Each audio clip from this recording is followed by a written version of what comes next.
So when it comes to citing sources, there are several different style guides out there. A style guide dictates things such as how your paper is formatted, whether it has a cover page, how to format in-text citations and reference list citations.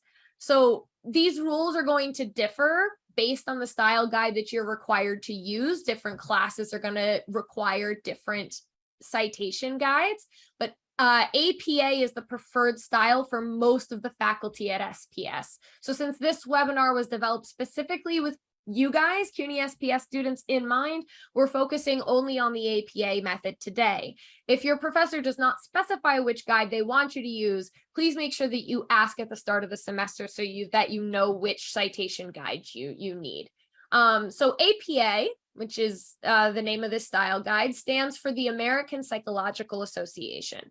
But the guide is used in a variety of disciplines, including the social and behavioral sciences. So natural sciences, nursing, communications, education, business, and engineering are just some of the fields that require you to know APA.